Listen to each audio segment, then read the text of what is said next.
Hello, everybody, and welcome to Atheist Sunday School, your one-stop shop for everything Atheist Sunday and school, and boy, do we have a show for you today. Today we are covering Revelation, chapters 7 through 8. And we are only doing 2 chapters because apparently there's too much commentary. Well, the thing is, there's probably going to be quite a bit of commentary, and because this is the part that Jehovah's Witnesses love. And I'm sure you've heard this whole thing about, there's only 144,000 spots in heaven. Right? Well, I've heard that there's 144,000 Jews that'll get in heaven. Yeah, okay, good. So you heard that at least closer, yeah. So the idea, of course, from Jehovah's Witnesses is that they need to secure one of these spots. Now, I have often wondered how they deal with the fact that, you know, there are so many Jehovah's Witnesses, and how good how possibly good should they have to be in order to secure one of these seats? Well, I think the idea is that because Jehovah's Witnessism is true, that you should believe in it anyway, and that the perfect Jehovah's Witnesses will be the ones who are chosen. But even if you're not perfect, you should still believe it because it's true, right? Wow. Sure. So are you kind of like you're just screwed? Is they want you to believe that you're screwed? Sure. So I guess, would you say that we should take this in the same way that you know how, like, Paul was talking a lot about well, you should be ready for the end days whenever they happen. No one knows, right? But you should always be prepared, right, as if it was going to happen tomorrow, kind of thing. Okay, so yeah, lots of okay. My dad's got a theory about this, how, because I've heard some of your dad's. Well, when we get to Revelation theories. 12, we'll talk about some constellation nonsense. Oh, God. Ruben, why do you do this to me? But there's something about a last trump in the King James version. Did you say Trump? Yeah, so the term that they use in one of these chapters for a trumpet in the King James version it's specifically Trump. Is Trump. Oh, my God. And well, he had a lot of fun with that. I bet he fucking did. Yeah. Anyways, I have the King James version of the Bible. I have the English Standard Version. I also have the Jewish Annotated New Testament and the NIV Study Bible. Let's see all the things that I have. We have from the New Interpreter's Bible, the New Testament Survey. We have Erdman's commentary on the Bible. We have a Greek New Testament and a textual guide for it. Yes, we do. We also have Jürgen Roloff's commentary on Revelation from the Continental Commentary series. We have the Book of Revelation from Robert Mounce. We have, commentaries on Revelation from JPM Sweet, and another by Morris. Leon Morris, yes. Yeah. We also have Metzger and Allen's texts of the New Testaments. Is close enough. Yeah, that's what I'd go with. How do you pluralize that? I guess it would be Kurt and Barbara Allen's and Metzger's the text of the New Testaments. New Testaments, plural. Okay. Yeah, that's how I would pluralize that. Because it's just the title. You're pluralizing the title. But sometimes you drop the, even though there's the. Sure. Yeah. I don't know when you're supposed to, or if you're ever supposed to, and it's just something that people do. Right. Anyways, so why is there so much commentary on 7 and 8 besides the Jehovah's Witnesses? That's definitely the big chunk. But then I think after that we're gonna have the final seal. I think. We're getting into the 7th seal is gonna be in chapter 8. The vision of the 7 trumpets. Also, yeah. So, yeah. good amount of stuff to go over. Mhm. Yeah, and it looks like so the vision of the sixth seal has led up to the collapse of basically everything, and we're getting into the judgment. Yes. In the previous episode, the sixth seal was broken, and the four horsemen were going about pretty much killing everyone. Well, I mean, the whole point is like they are like all those horseman motifs we got in the Old Testament they're basically coming back, and they're essentially traveling across and doing their judgment. It's a capstone to the horseman motif, right? Yes. And one unfortunate thing. Everyone imagines these four horsemen like riding on the backs of the horses with like a saddle or something, Sure. right? But hear me out. Iron chariots, right? Why do people never think of these horsemen as charioteers, for one thing? Because charioteers were already established alongside all of the horse motifs that we had before, especially during Genesis, which there are a lot of callbacks to Genesis throughout the New Testament. But here, like, well, why don't people ever think of it that way? They don't read the whole thing, dude. No, they don't read the whole thing. Well, but the thing is, I think horsemen, without the need for chariots, makes more sense because as a callback to Old Testament motifs. Because if we're taking a look at, like in, for example, the visions in Zechariah, I forget, were those charioteers or were those horsemen? I forget. Zechariah 6:2-3. Let me just find Zechariah. Yeah, but there was that. There was also a motif of them going, or like there's the vision of horses in the king's narratives. I forget which king. Was like, there was like a prophet who was like, oh my God, I see them on the horizon, and he like looks into the sky and he sees like all these horsemen in the heavenly realm or whatever. And I've forgotten who that guy was. Zechariah has chariots. Oh, does he have chariots? Yep. Interesting. In the first chariot were red horses, and in the second chariot, black horses. In the third chariot, white horses. Sure, In the fourth chariot, grizzled and bay horses. Sure. Ah, bay. Yeah. So nobody ever thinks of it as charioteers. No, even I mean, though I can- the established imagery in Zechariah was charioteers. Sure, yeah. Very Which, I strange. mean, yeah. Still have horses included as a part of that whole thing. Was it? Okay, so it was Elisha who had the chariots of fire? Okay. Good to see Matthew back, too. Yeah, good to see Matthew back. Anyways, anything else about chapter 7 before I get into it? Let's see. I guess one of the things that we should look out for here. So a crucial question remains unanswered, namely that of the fate of the people who now belong to the Lamb. What becomes of the community of salvation in the end times events? To answer this question, the answer is found in chapter 7. At first glance, it may be surprising that John did not provide it in the form of another seal vision, but one must first consider that the opening of the seal represents the end time inauguration to the lordship of Jesus. And the establishment of God's plan. According to 5:10, however, the church is already subject to the lordship of the Lamb in its existence.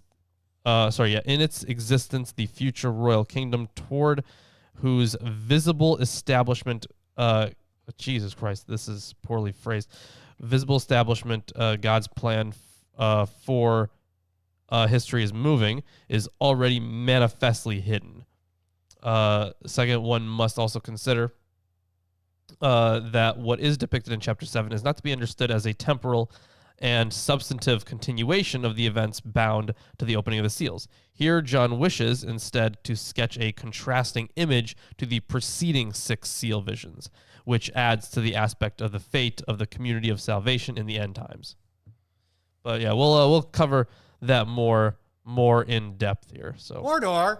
yeah, Mordor. Yes, Mordor. You know, it occurred to me that I wear this Goonies shirt a lot Yes, on you this do. stream. I wear this shirt a lot in general.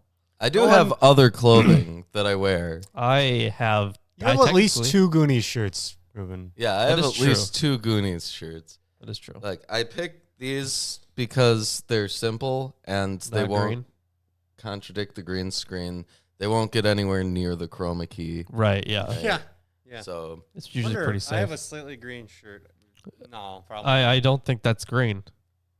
It's green. But The Goonies is a great movie. Everyone should see it. Lawrence, I bet you haven't seen The Goonies. I've not. You should go see The Goonies. In fact, you should sell your hair and Wow. Why sell his hair? and buy a DVD copy.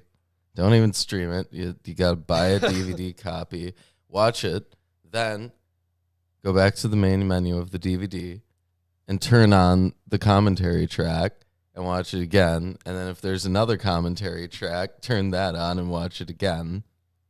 And just keep doing that until you run out of commentary tracks. Okay. Well, you know what? I'm glad that I had. And then give me that. the the DVD. Should I give you a book report? No, just give me the DVD. I'll take it when you're Okay. done with it. Okay. Yep. All right. How about we hop into Revelation? Sure. It's chapter 7. Hey, if you're enjoying the stream so far, get ready because it's about to get serious. Chapter 7. And after I saw these things, I saw 4 angels standing on the 4 corners of the earth, holding the 4 winds of the earth, that the wind should not blow on the earth, nor on the sea, nor on any tree. Hold on there, Lawrence. I'm going to tell you something right here. Right? I'm going to blow your mind. Chapter 18, First Enoch. I saw the treasuries of all the winds. I saw how he had furnished them with the whole of creation and the firm foundations of the earth. I saw the cornerstone of the earth. I saw the 4 winds which bear the earth and the firmament of heaven. And I saw how the winds stretch out the vaults of heaven and have their station between heaven and the earth. These are the pillars of heaven. I saw the winds of heaven, which turn and bring the circumference of the sun and all the stars to their setting. I saw the winds on the earth carrying the clouds. I saw the paths of the angels.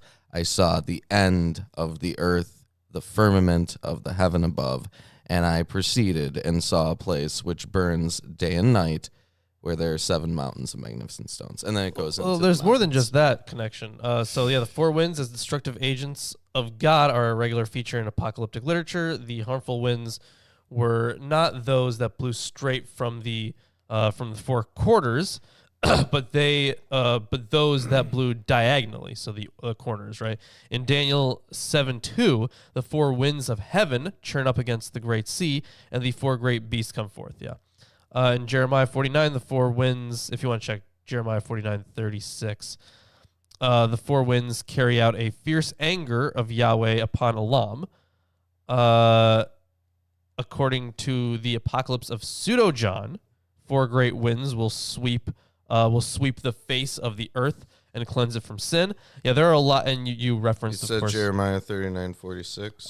49:36. 49:36. Well, in that case, let me tell you what the King James has to say, which is, and upon Elam will I bring the 4 winds from the 4 quarters of heaven, and will scatter them towards all those winds, and there will be no nation whither the outcasts of Elam shall not come. Yeah, so using the traditional motif, now that we have established, of these winds being destructive. And these are contrasted with, let's see, these are said to be the winds of, the winds of the earth, right? These are, of course, not the same as the winds of heaven, but the thing is they had those 2 different layers, right? The heavens and earth, and there's always some kind of parallelism between them.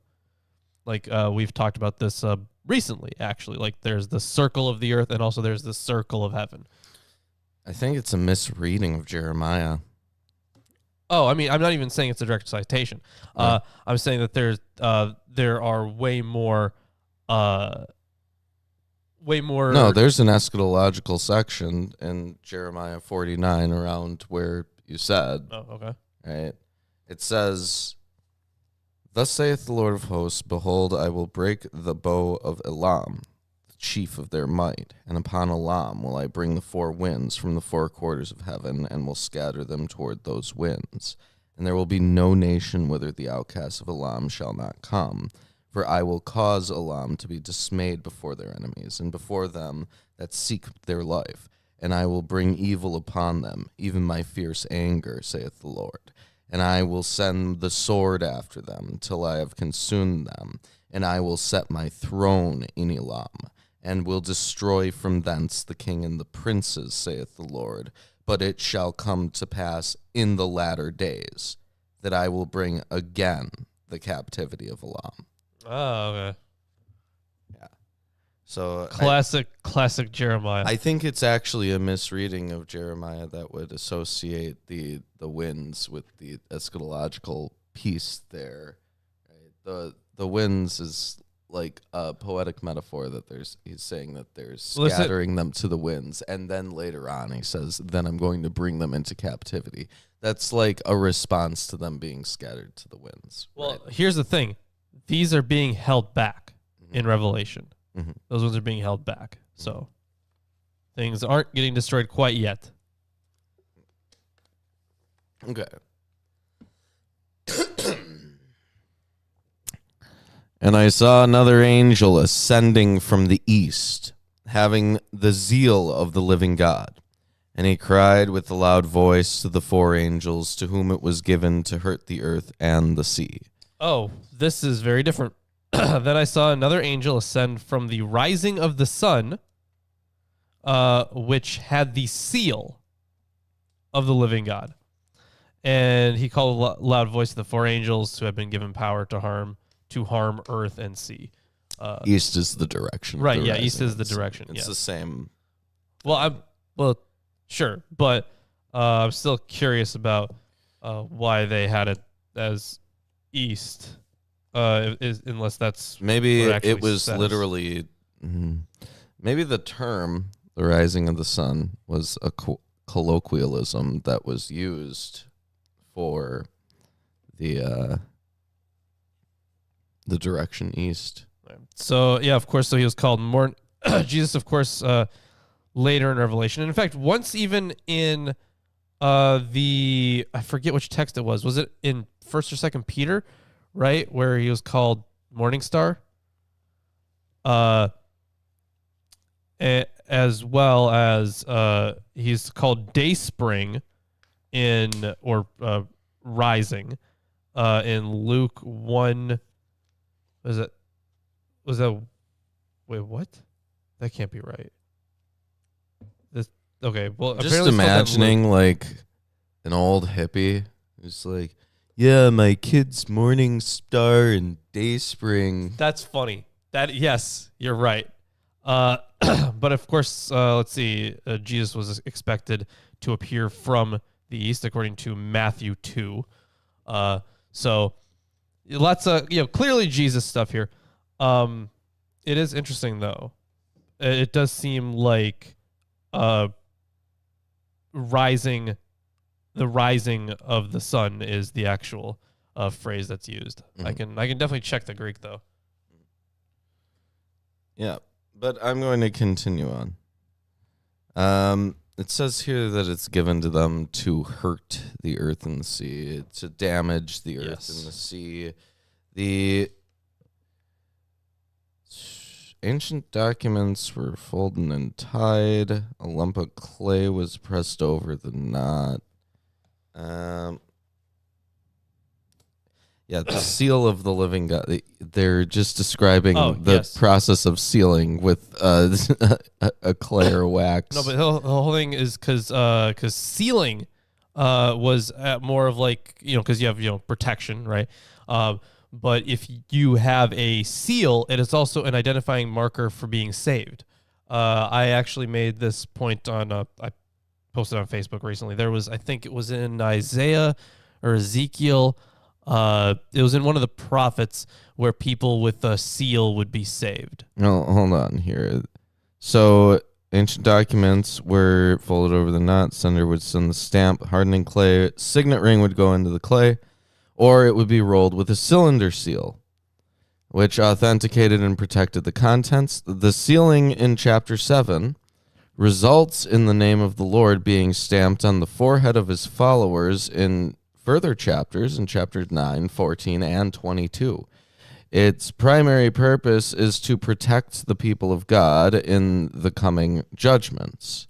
For the background, see Ezekiel 9:4, where the mark was the Hebrew letter Tav, made like,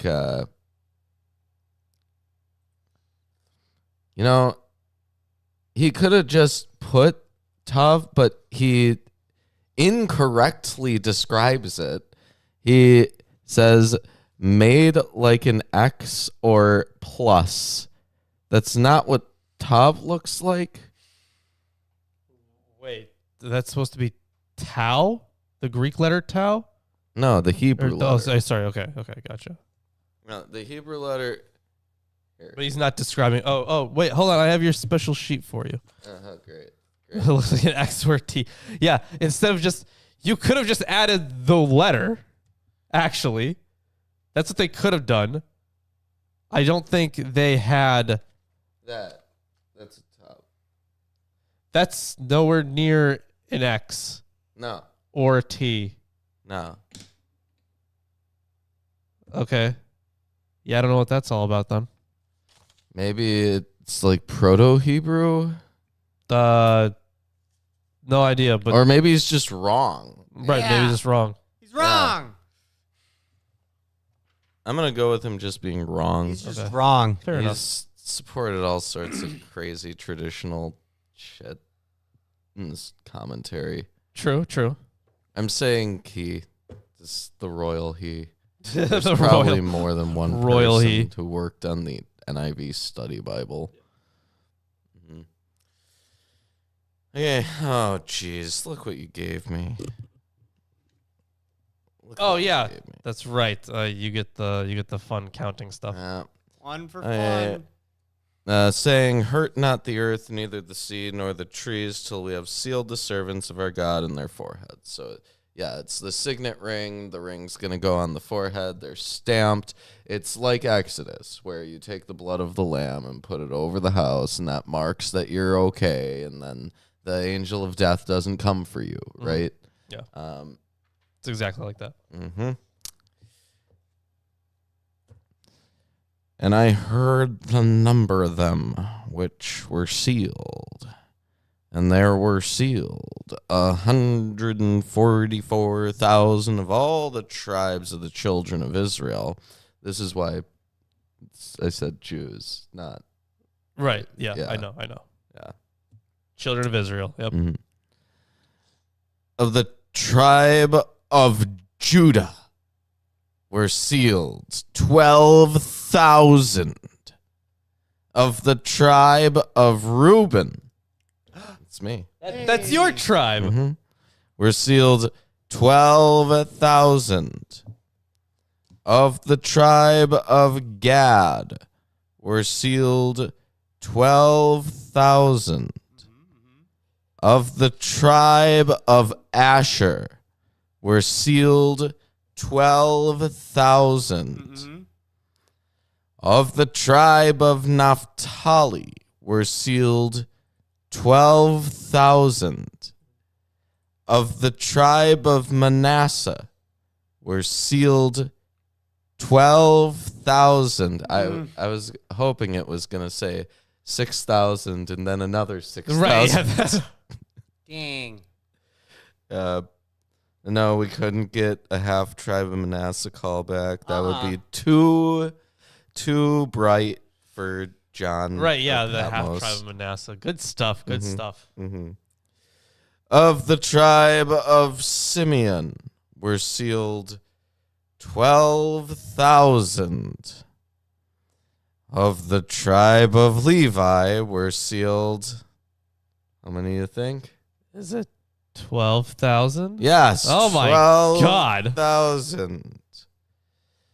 Of the tribe of Issachar were sealed 12,000 of the tribe of Zebulun were sealed.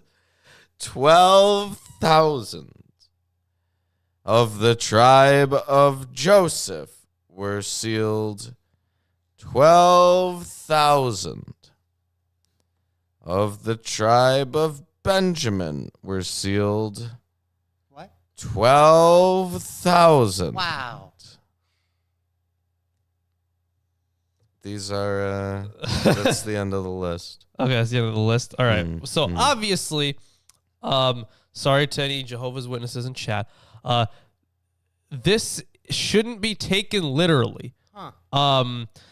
That's number one.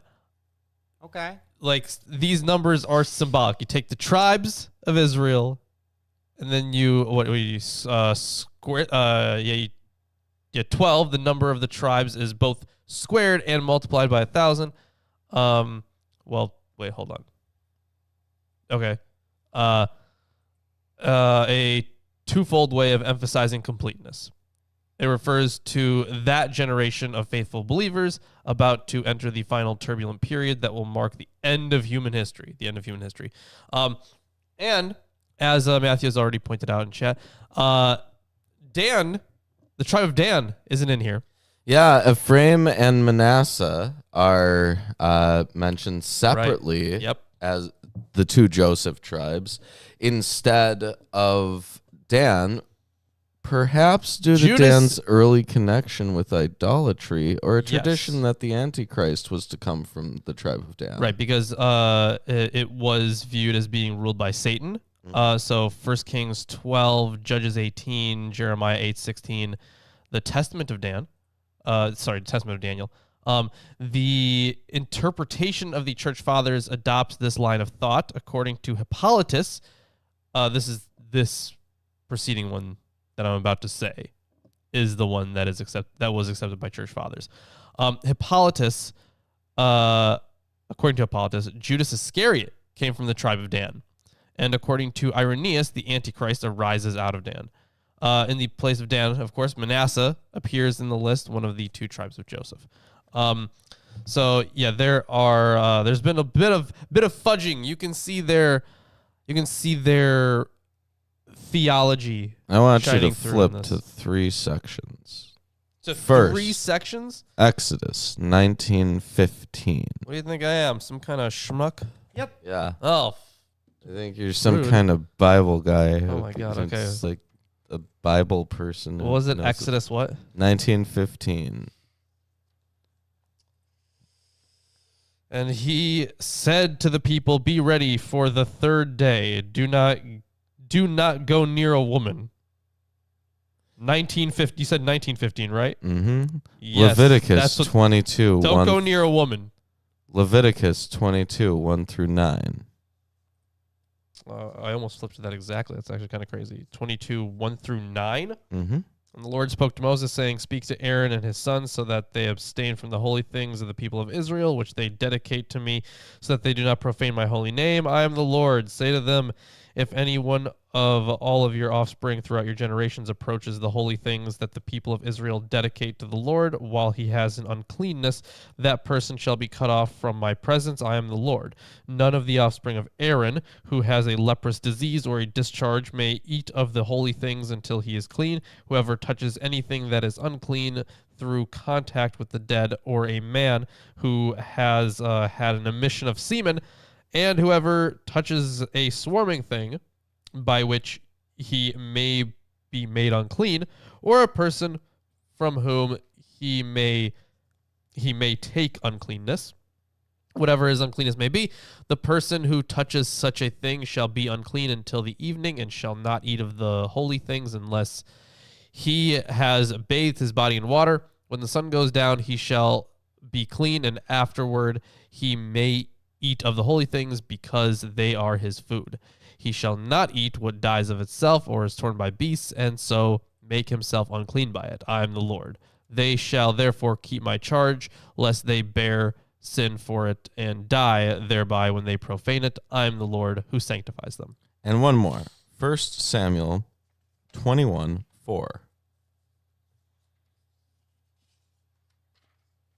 All right, 1 Samuel 21:4. At least this one is just a verse. And the priest answered David, I have no common bread on hand, but there is holy bread, if the young men have kept themselves from women. You see,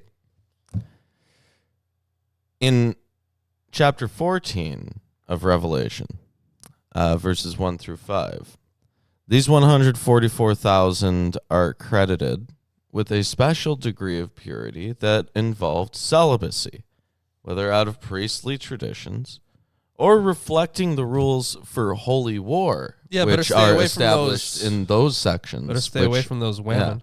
Yeah, the sections that I had you read out are specifically rulings that deal with celibacy in the preparations for some kind of conflict.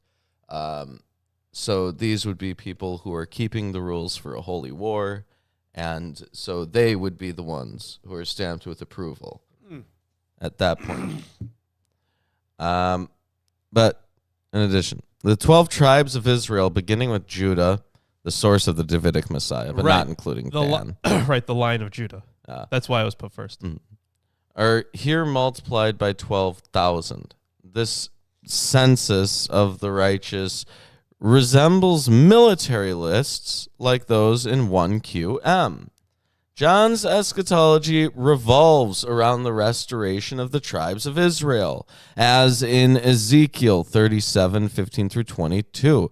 Also, Tobit 13:13. Remember Tobit? Oh, yeah. 4th Ezra 39 through 47. 2nd Baruch 78 4 through 7. Oh, we're going to get to that. Yep. Yeah. Affirming the centrality of ancient Jewish tribal identities, even for those who arrive from every nation.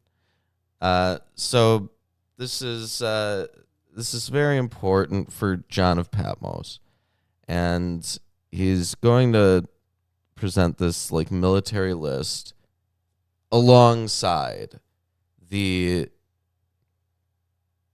a representation of the celibate warriors who have prepared for holy war, who are included in this military list. I'm still confused on where you're. What commentary noted those? 1QM is an example, right? No, I mean that they have to be celibate. Like I know that you cited those. This passages. is in the Jewish Annotated New Testament. It says that there are both rules for holy war and rules for the priestly tradition, each of which require celibacy.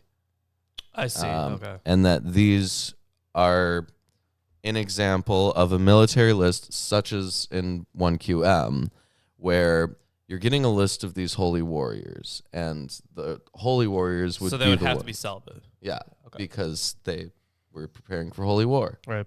So yeah, it is interesting that it does have that kind of air to it. Especially after using the seal language, it feels weird to have them be warriors, but it's almost like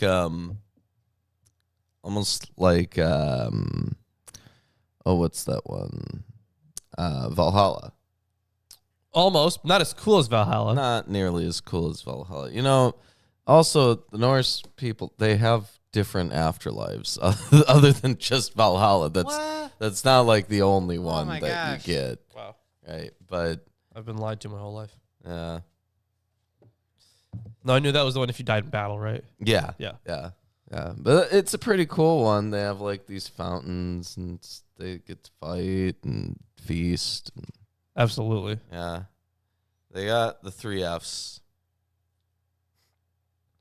Anyways. I'm sorry. Hold on. Chat, who the fuck are you cheating on us with? This is very rude. Very rude. Oh, yeah, you can't be Who else is live? I don't two chats. Trying to They're do not both. important. They suck. That whoever they are, they're way worse than this. Yeah. Because this is the best We're show. just going to stop now because of you. Yep. Especially if it's someone we like. They suck. Yeah, especially those. people we like. Damn them. They're awful. Right. Oof. Oh, there. Someone is in like a chat in the server. What? What? What? What are you doing? Okay. People in the server in Discord. What are you doing? You guys Get on the should show. watch the show. Why don't you watch the show? Why are you in the Discord if you don't watch the show? I don't get Embers. Okay. it. Okay. That's funny. Anyways. It's like our primary show. Anyways. Yeah, this is our main thing that we do. For now. Right. Yeah. Pretty Almost much. over, but yeah. After this I beheld. And beheld. And lo, a great multitude. And no man could number all the nations and kindreds and people and tongues stood before the throne and before the Lamb, clothed in with white robes and palms in their hands, and cried out with a loud voice, saying, Salvation to our God, which sitteth upon the throne, and unto the Lamb. And all the angels that stood round about the throne, and about the elders of the four beasts, not elders of the four beasts, elders and the four beasts, Right. and fell before the throne on their faces and worshipped God, saying, Amen, blessing and glory and wisdom and thanksgiving and honor and power and might be unto our God forever and ever. Amen. Yeah. So let's see this whole narrative about the lamb coming down, right? Or sorry, standing in the middle there. Everyone wearing white robes and holding palm branches. What is that? That's verse 9, right? Yeah. Yeah. So- During Sukkot, they do wave the thing. I forget what it's called, but it's like a branch, like a palm branch. Also, it does say that there was a great multitude. No one could count it from every nation, tribe, people, and language. They're regarding all of the other people who aren't included in the military list of the 144,000 righteous holy warriors Okay, of so the this tribes is of Israel. So this would be a different group of people. But either way, this is far more than 144,000 people. Right. I think that the implication, like if you read the eschatological sequences in different books, right, which certainly John of Patmos did, he's Right, yeah. not uneducated. Yeah. He's well, He literally takes from like so many different textual and narrative traditions. yeah, Like this is a person who understands how he was like this person who gets how to write in the Jewish tradition. right. Yeah. Um, I mean, of course, it's at this point Christianized a little bit, but it still would have been like Jewish Christian, right? So it's not like it'd be seen as totally different. mhm. Yeah, but I mean, in what's been established, everyone's supposed to recognize like the truth of God at this point in time, right? And if you follow all the other writings to this point, there wouldn't be anyone who is not a Christian, right? Right. Everyone should be saved at this point. Yeah, everyone should be saved. And so the multitude of these people who are clothed in white, they are everyone else, right? That's pretty much it, right? At least everyone who made it to the end. Sure. Yeah. Something else is interesting about this, and Oh, hold on. Yeah. Yeah. You mentioned the feast of yeah. So the feast of tabernacles or tents. Of course, the palm branches were gathered during that time to symbolize the time Israel had spent in tents. So yeah, that is Sukkot. Yeah. who are the 12,000 from each tribe supposed to be? Like that's the question, right? They're holy warriors. Are they just name dropped because John of Patmos wants a reference to the 12 tribes of Israel? I don't think so. he could have done that much easier. Though, to be honest, it was kind of a lazy section. That is true. It was a lazy section. I'm gonna propose that these are like the mighty men. The thousands, the 12,000s. Yeah. Okay. Yeah. Gotcha. The 12,000s. Sure. I'm gonna propose that these are some like either mythical or like historical Jewish force of a military force, right? Because it is presented in the form of a military list, and they're given like special ceremonial positions like you would see in like an emperor's court, right? Where they do things like ceremonial changing of the guard, or like these organized, even today, right?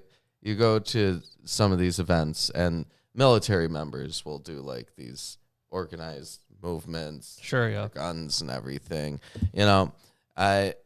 It would make sense for the King of Kings to have a procession of ceremonial warriors. What if they are being that those okay, let's think about this as an exaltation motif. So if those ones that are sealed, right? So what the reason of the seals in the book of Revelation is to of course contrast the mark, right? But the so how do you signify like what would be the purpose of taking up Passover motifs and also the motifs in I do forget which book, but I remember they're going out to kill people in some book, but people with seals will be saved. I forget if it's in Jeremiah or Ezekiel. I forget which book it is. Someone probably knows. Maybe Jason if he's in chat. But I remember this motif coming up as the people with the seals being saved. So what would be the usefulness in a text like this to make those people the one with seals? These people don't have seals right now that we're talking about. This multitude, No, they don't have seals. No, instead, they're just around because they're righteous Jews who wear a tefillin. Well, the thing is, They bind it as a sign upon their Sure, hands sure. and across their That's forehead. these guys right here, or are we talking about the the 144,000? the sealed 144,000 Jews. Those guys. Okay. Yeah. Okay. So yeah, those guys, but they have a special place, right? They have a special place, which is why they're sealed. Right, These okay. unsealed people are not righteous Jews. They don't have a special place. is They're the thing. from the varying nations. And the special place that these people get, right? All the rest of the Jews, right? Even if we were to take this literally, if this is a ceremonial group of warriors who are meant to do like courtly things in the presence of the King of Kings as an emperor of the world, right? What would be the purpose of having a military like anything? What's the After- purpose of sitting on a throne when you can just float? And Well, that too. But what's the purpose of having angels? no. But what's the Like- purpose of having a military or something that resembles one after the Day of Judgment? Well, they wouldn't. This isn't after the Day of Judgment, right? This is Oh, for sure, a it's for- ceremonial procession on the Day of Judgment. Sure. Right. Fair enough. Right. So maybe will this group be disbanded later then? Well, presumably once it's over and they've played their role, they go back to being civilians in the Sure. Okay. population, Okay. right? But the heavenly population of New Jerusalem, Right. Yeah. In that population. Yeah. which would be all inclusive of everybody who ever lived, and so really they don't get they get a special position. They get 15 minutes of fame. Right. Yeah. Right. The entire covenant starting from Abraham, right? The entire point of the whole thing was so that these 144,000 people could get 15 minutes of fame in a ceremonial service during an eschatological event. How nice. Sounds about right. Yep. Good for them. That's why all those people had to get circumcised. Right. Yep. This is wonderful. The world we live in. Anyways. So they've delivered this prayer, this blessing, really. It's Yeah, I don't I'm think there's trying to anything. see if there's anything on it. The palm branches could be, they're not necessarily Sukkot. They're an expression of victory in First Maccabees and in Matthew and in Mark. So I feel like even then they might be, maybe those things might even reference Sukkot. maybe there might be just some cultural practices that I'm not aware of. So the idea of purification by means of martyrdom may be inspired by Daniel 11. Yeah, that's everywhere. I I mean, Daniel, Maccabees, right there, it's everywhere. And it looks like, yeah, so they were made what, did you get to... Yeah, Gentiles sanctified became like priests. Did you read verse 14 already? Did I read verse 14? No, I just finished verse 12. Oh, wow. But I'm giving some context for what's coming up. So Gentiles who were sanctified through tribulation, in Greek thlipsis. Mm-hmm. It was a common belief that these people would be sanctified like priests. They would be servants before the heavenly throne within the heavenly temple, right?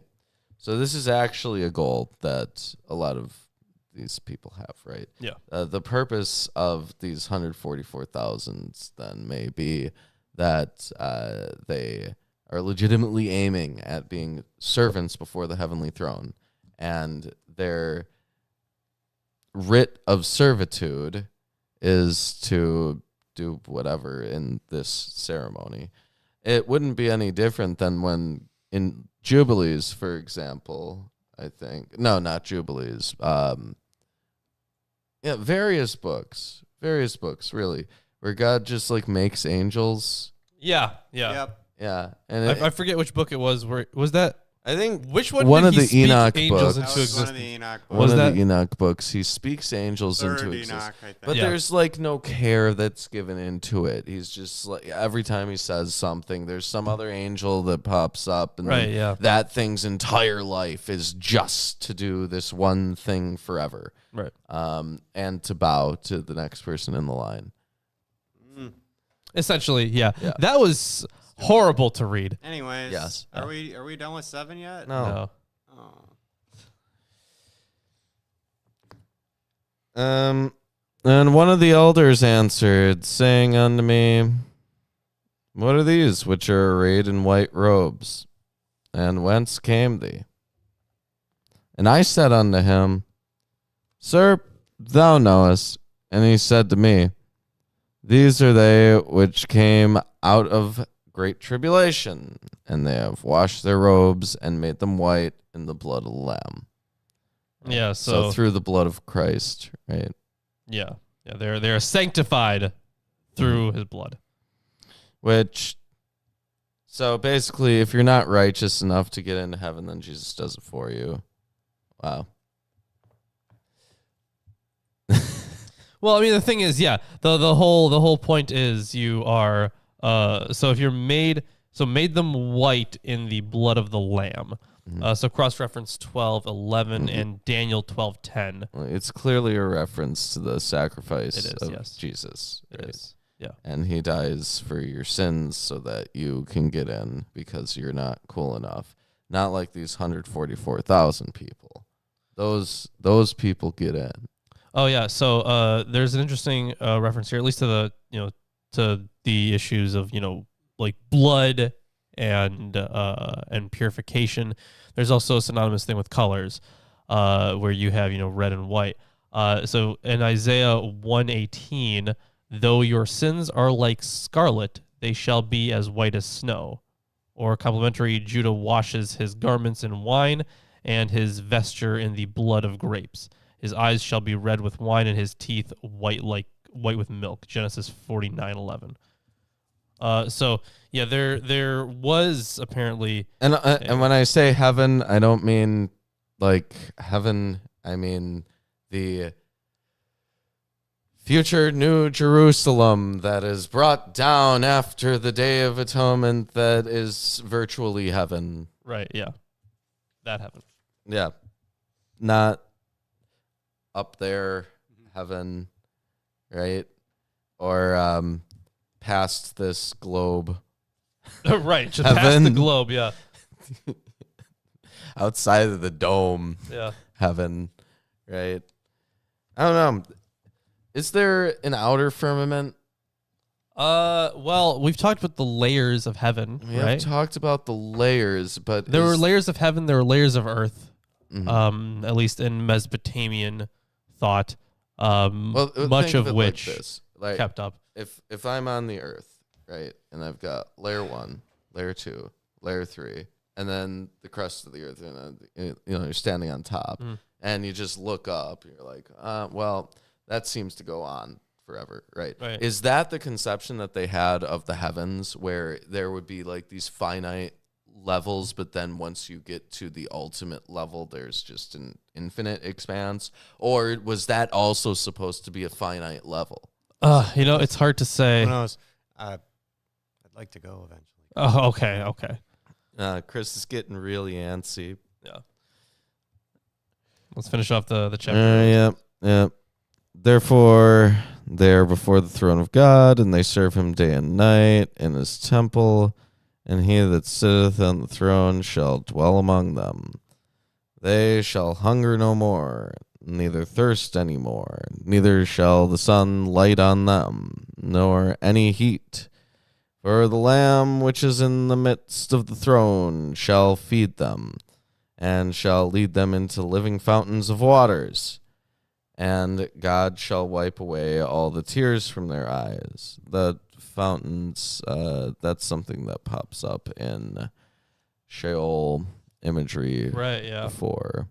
But not really, since the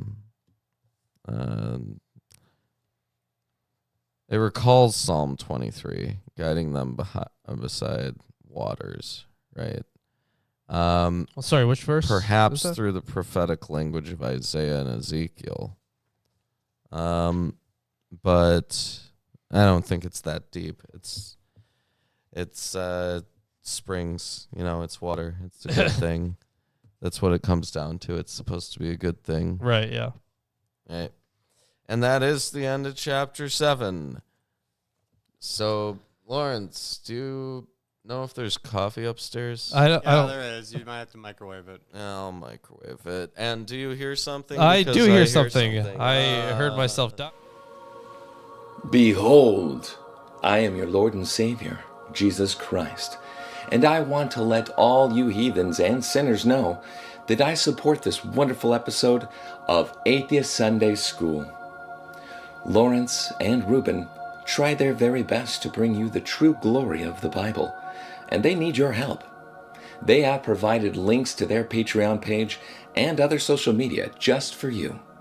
Once again, my name is Jesus Christ, and this is Milwaukee Atheists. The Lord is with them. God bless. Oh, hello, Jesus. Hola. ¿Cómo estás? Me gusta queso. That's all the Spanish I know. So, yeah, we're talking. So we're getting into the. This is the 7th seal, and it looks like, or at least we're getting into it here. We're gonna have a vision of 7 trumpets. So it looks like the opening of the final seal is finally here. So you would expect, this big kind of end times event. But that's not what you're getting right away. You got to wait for that. They're just going to edge you longer. So, there is only a half hour's silence in heaven. This is what we're going to be getting into. So we're, I don't know if I should because the first verse is kind of on its own, I guess. And I don't know if I should wait for Ruben for that. No? Should I just read the first verse? If something mattered, I'd let you know. Okay. Would you though? Yep. As soon as I noted that it actually mattered, I'd be the first one to tell you because I'm looking for that. Okay, fair enough. So I suppose while he's off ascending, microwaving coffee in heaven, good for him. Yes. Yeah, he is looking down at us. He is in fact above us. So Slightly. yeah. So I'll just do this thing. And when it opened the seventh seal, there was silence in heaven for about half an hour. That's the verse. So it does kind of stand on its own, because they're just talking about this dramatic pause, right? And it is a short period of time. Oh, look who has returned. Yeah, some guy. Oh, by the way, while you were away, it happened it opened the seventh seal, right? There was silence in heaven for about half an hour. So, what does that even mean in terms of when cosmic events are happening? What is time? Right, that is a good question. So the silence is neither a symbol of eternal rest nor a necessary precaution so God can hear the prayers of the suffering saints, which are both ideas that have been presented. We have the both a Talmudic idea kind of representing that, and Victorinus, a 3rd century exegete, wrote I actually have this commentary. No, I don't. That's a different suite. That's annoying. Okay. The silence provides an oral break between the heavenly liturgy of the righteous and the sequence of acts initiated with the opening of the seventh seal. Yeah, it is weird. Although 30 minutes is a short period. Okay, so sorry. Yeah, the Lord is in his holy temple. Let all the earth be silent before him.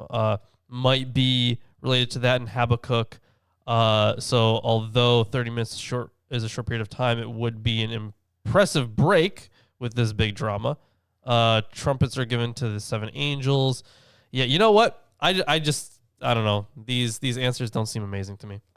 I don't know what the answer is, but those answers did not seem great to me.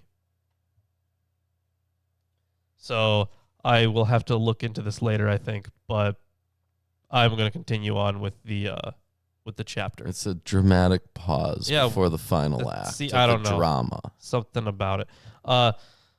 So, continuing on with chapter 8. Then I saw the 7 angels who stand before God, and 7 trumpets were given to them. And another angel came and stood at the altar with a golden censer, and he was given much incense to offer with the prayer of all the saints of the golden altar before the throne.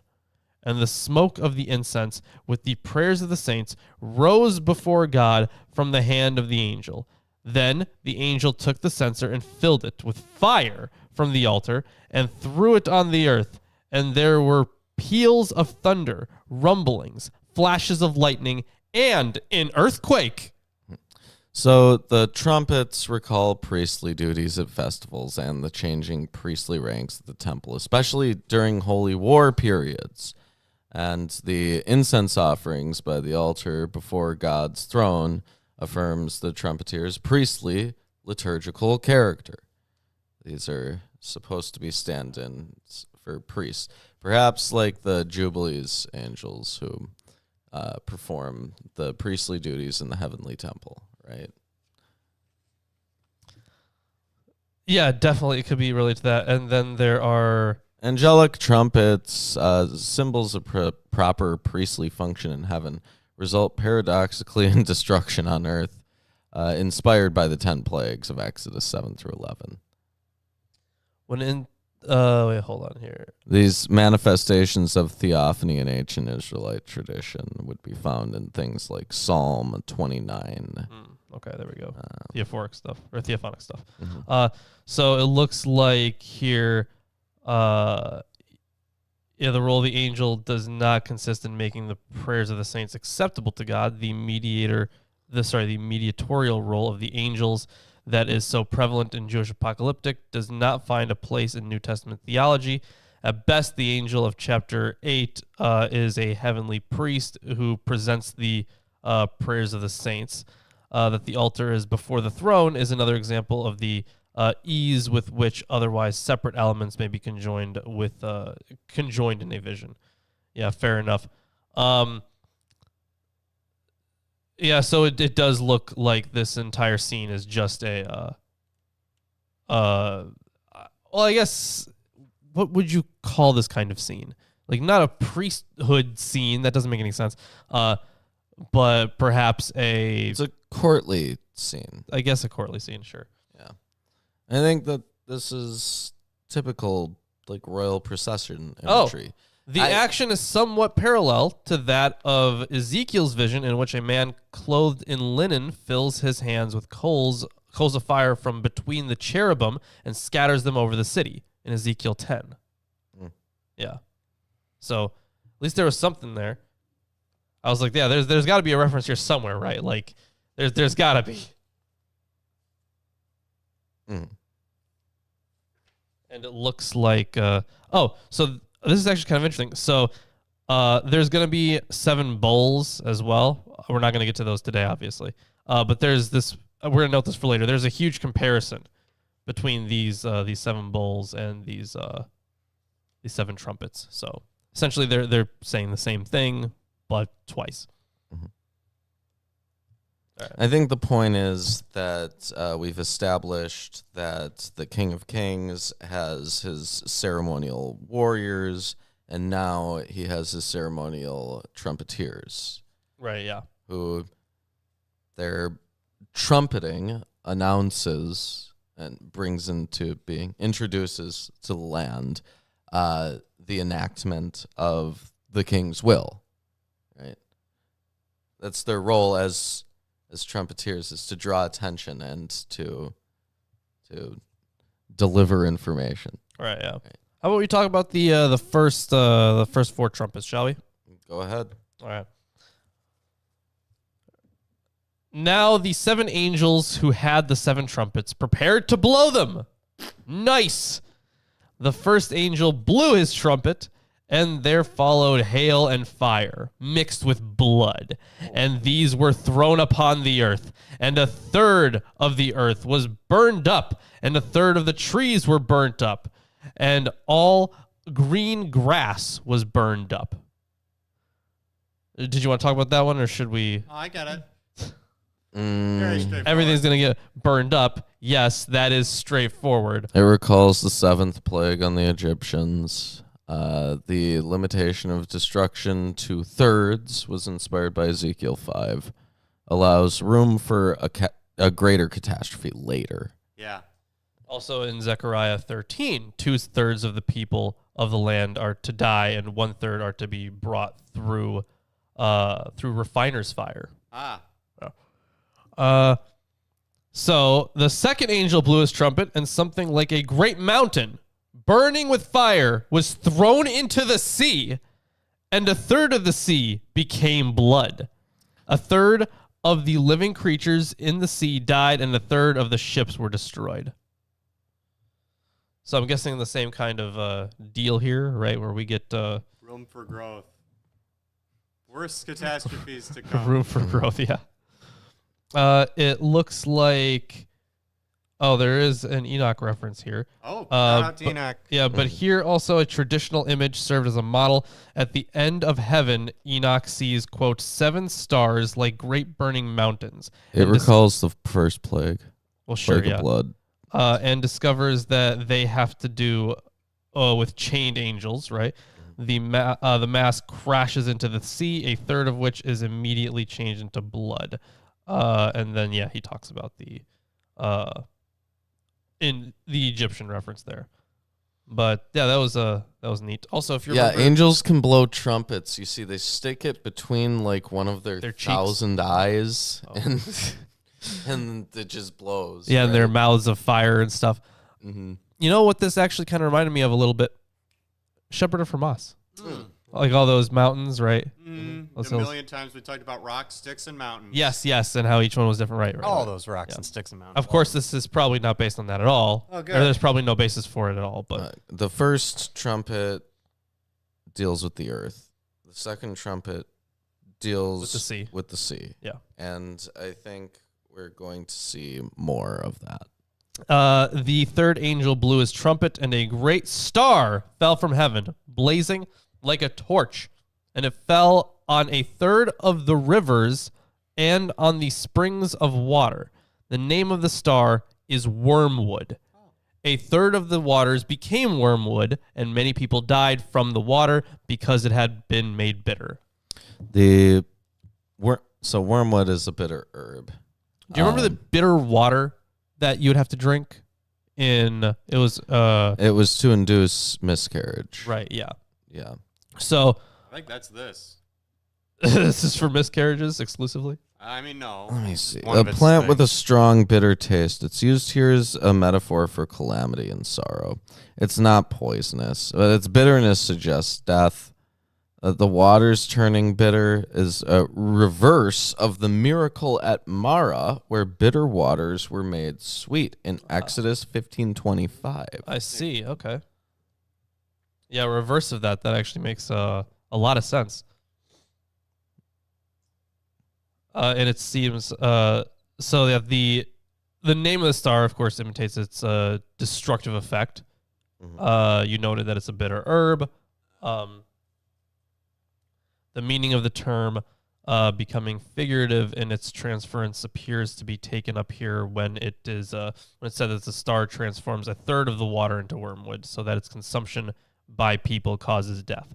It is a sign of judgment on human disobedience. What could cause this? Some kind of radioactive material? Interesting. Well, I mean, a radioactive material sure could. That is for sure. That would certainly kill quite a few people. So we would have to find some like comet or something that's just filled with uranium, and we'll name it Wormwood. Yeah. And then all the Bring it to Christians will go absolutely nuts about it, right? Well, the thing is, it is, of course, referencing the fall in Isaiah 14, right? Where we get the whole Lucifer and Satan falling from heaven thing.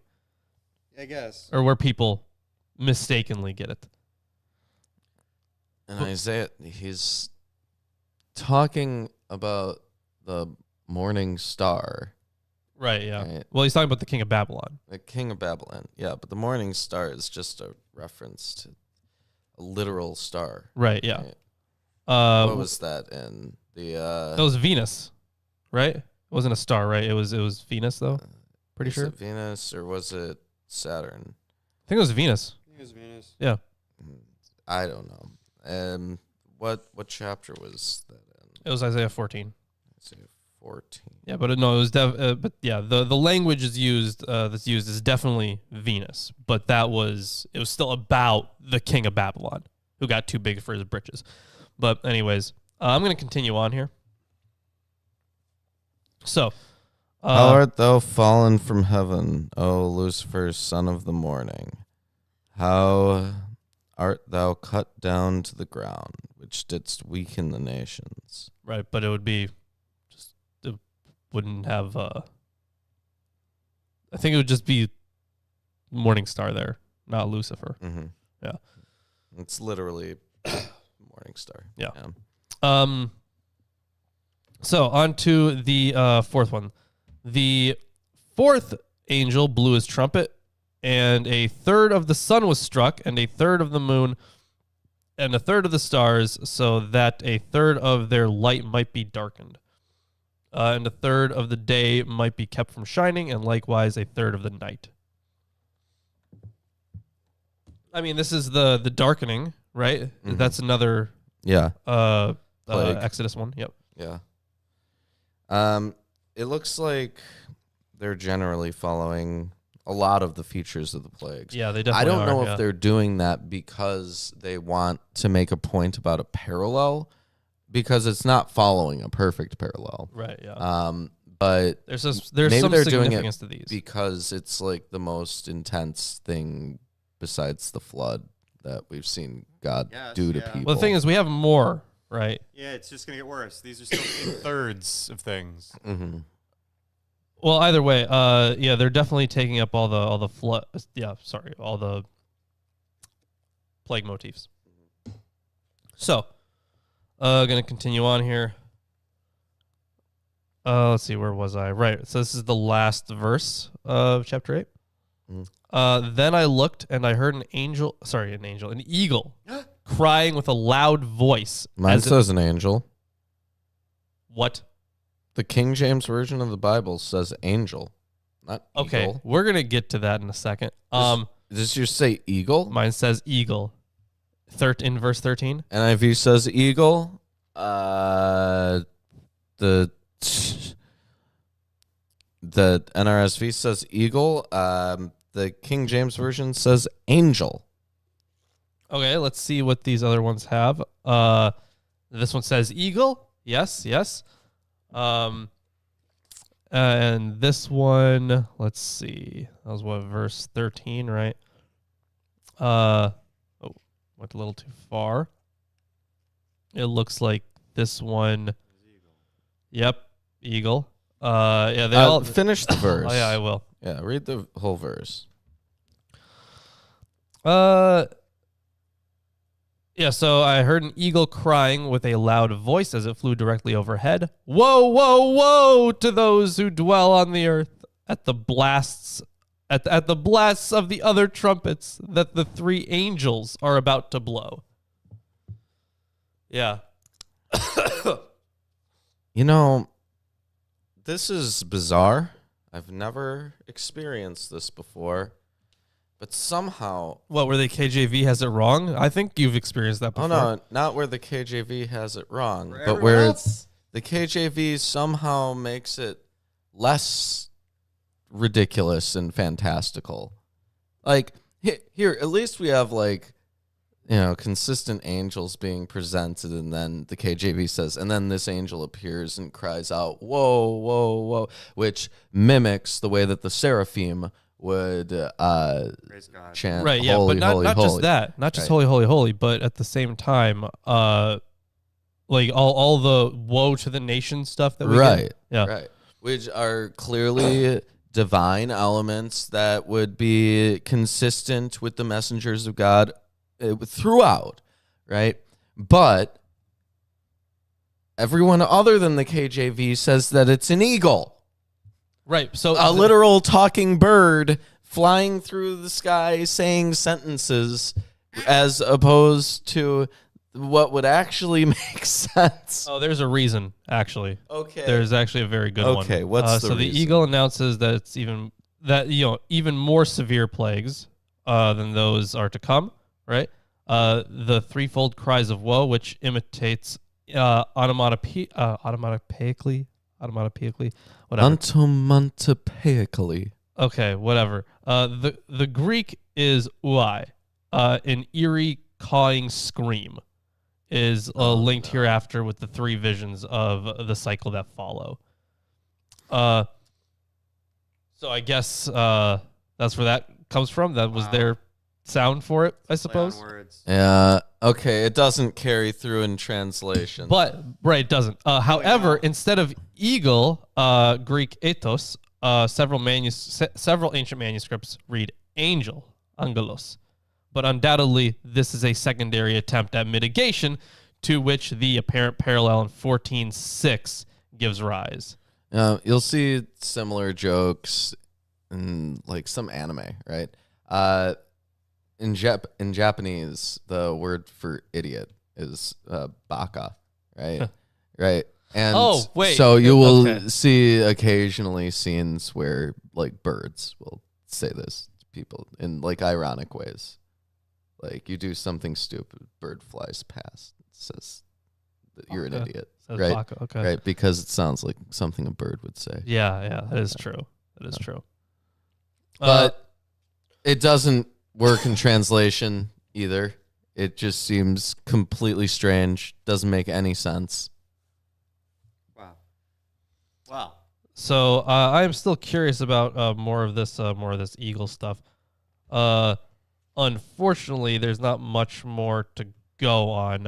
It says here, okay, so some actually go a little bit further and say like, oh, one solitary eagle or one lone eagle. Doesn't matter. There was an eagle there. You don't really need that. Look, it's often seen as a sign of disaster, because in Matthew 24:28, and for its use in apocalyptic, 2nd Baruch 77. Remember that? Yeah. This is like the Lord of the Rings. The eagles just show up at the end. Yeah. They should have been here Way earlier. You know, when Noah sends out like a dove or a pigeon or whatever it is to find land, wouldn't it be better if he sent out an eagle? Wouldn't it be more effective at figuring out? Yeah, but they don't come back. I think that if he could talk to it, I don't know if they can talk. They- This one can. he talked to the birds in Noah's Ark. Oh, fair enough. Anyways, that's the end of the reading. Well, hold on. I mean, that's the end of the reading. Yes. But not the end of the commentary. We have a couple more things. So others have understood the bird to be a vulture, which in this context would symbolize impending doom. Habakkuk described the invading Chaldeans as vultures swooping to devour. In either case, it is the predatory nature of the bird that is in view. So yeah, he's flying mid-air, right? Because that's where he's like scouting his prey and shit. So it's interesting that they're taking up that motif of all things. Yeah. There's this eagle one, which, while yes, does have a precedent, it is interesting that they picked that one. Mm-hmm. Yeah. So, what did you learn today, Lawrence? I learned about blowing trumpets.